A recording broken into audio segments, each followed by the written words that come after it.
আসসালামু আলাইকুম।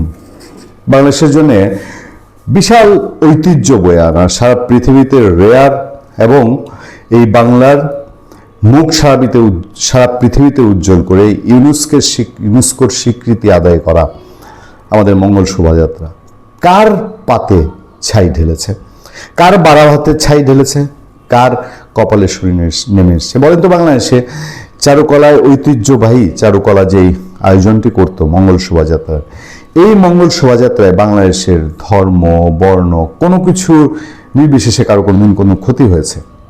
হয়নি।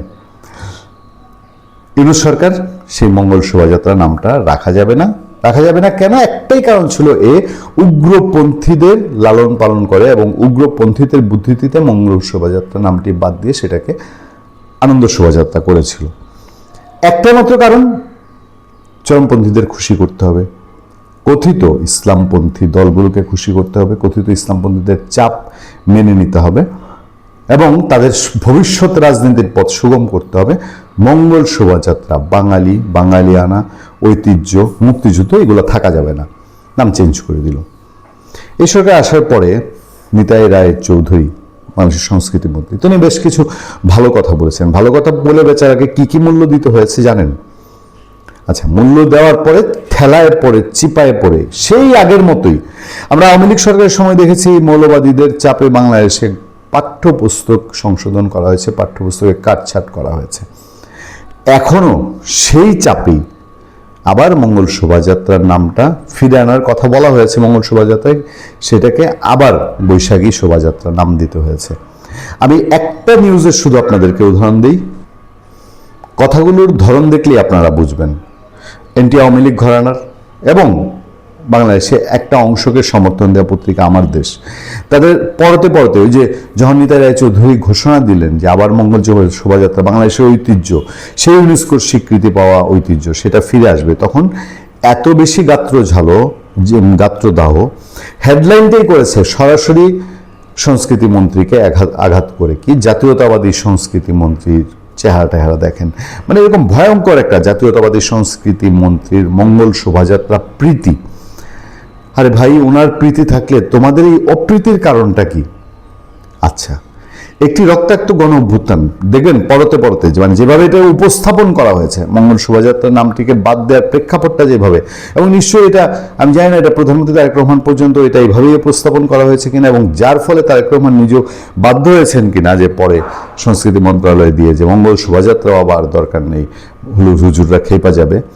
একটি রক্তাক্ত গণ অভ্যুত্থান পরবর্তী নির্বাচিত সরকারের অধীন রাষ্ট্র সংস্কার ও জনাকাঙ্ক্ষা প্রতিফলনের দাবি যখন তুঙ্গে, ঠিক তখনই সংস্কৃতি মন্ত্রণালয়ের কর্মকাণ্ডে পুরনো সাংস্কৃতিক আগ্রাসনের ছায়া প্রকট হয়েছে। সংস্কৃতি মন্ত্রী নিতাই রায় চৌধুরী সাম্প্রতিক কিছু সিদ্ধান্ত ও ঘোষণা রাজনৈতিক এবং সাংস্কৃতিক মহলে তীব্র প্রতিক্রিয়ার সৃষ্টি হয়েছে। প্রতিক্রিয়া হয়তো আমার দেশের সৃষ্টি হয়েছে, এটাকে ওই রাজনীতি এবং সংস্কৃতি, বাংলাদেশের সুষ্ঠু সংস্কৃতি এবং এই দেশের দেশীয় সংস্কৃতিতে বিশ্বাসী কোনো মানুষ প্রতিক্রিয়া জানিয়েছে যে নিতাই রায় চৌধুরী বাড়াবাড়ি করছে, বলেছে কেউ। আচ্ছা, গত 31 মার্চ সচিবালয়ে সাংবাদিকদের সঙ্গে আলাপকালে সংস্কৃতি মন্ত্রী বলেন, মঙ্গল শোভাযাত্রার পরিবর্তে আনন্দ শোভাযাত্রার নাম দেওয়ার কোনো প্রয়োজন ছিল না অন্তর্বর্তী সরকারের। এর আগে গত 18 ফেব্রুয়ারি ঢাকায় সাংবাদিকদের তিনি বলেন, দেশে লতা মঙ্গেশকর, সোনু নিগম, নেহা কক্করের মতন শিল্পী তৈরি করতে চাই। বিশেষ করে মঙ্গল শোভাযাত্রার পক্ষে তার ওকালতি এবং দেশের শিল্পীদের উপেক্ষা করে ভারতীয় গায়িকাদের প্রতি অতি আগ্রহকে বিশ্লেষকরা বলছেন আওয়ামী লীগের সাংস্কৃতিক এজেন্ডার ধারাবাহিক হিসেবে। মানে সব কিছুতে আওয়ামী লীগ টেনে আনা, মানে একটা বিতিকিচ্ছিরি অবস্থা। বর্তমান সরকারের সংস্কৃতি মন্ত্রী নিতাই রায় চৌধুরী পেশায় একজন আইনজীবী হলো, 90% বাঙালি মুসলমানের দেশের সংস্কৃতি মন্ত্রণালয়ের দায়িত্বে পেয়েছে। মানে ওখানে একটা মুসলমান ভরে দিতে হবে হিন্দুদের, তো না বাঙালি 90% বাঙালি মুসলমান, তো হিন্দু কয় কোটি, তাদের কোনো মন্ত্রী থাকবে না। সব ক্ষেত্রেই তো তারা যে মন্ত্রীতেই বসান, তাহলে কি হিন্দু মন্ত্রণালয় খুলে দিতে হবে, খুলে দিয়ে হিন্দু মন্ত্রী বসাইতে হবে?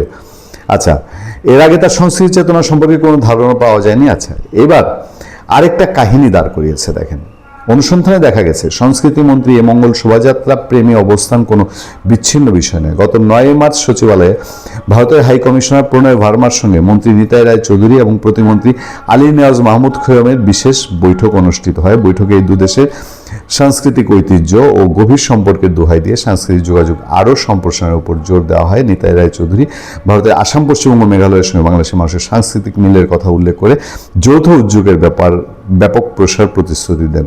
পয়লা বৈশাখ উদযাপন, লালন শাহের সঙ্গীত ধারা এবং থিয়েটার ও প্রত্নতাত্ত্বিক গবেষণায় ভারতের সঙ্গে নিবিড় সহযোগিতার যে নীল নকশা সেখানে আঁকা হয়েছে।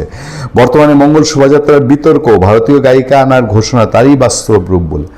তো কি পাকিস্তানের হাই কমিশনের সঙ্গে কথা বলবে? কথা বলে এই পাকিস্তান, আমাদের থেকে 1200 মাইল দূরের পাকিস্তান থেকে কাওয়ালি গায়কদেরকে ঢাকায় আনবে? আচ্ছা, কয়েকটা উপজেলায় কাওয়ালির সঙ্গীত সন্ধ্যা করেন তো, বলছেন যে সঙ্গীত সন্ধ্যা করে দেখেন তো, যে নেহা কাক্কর বা আশা ভোসলে তারা আসলে পরে কয়জন দর্শক হয়?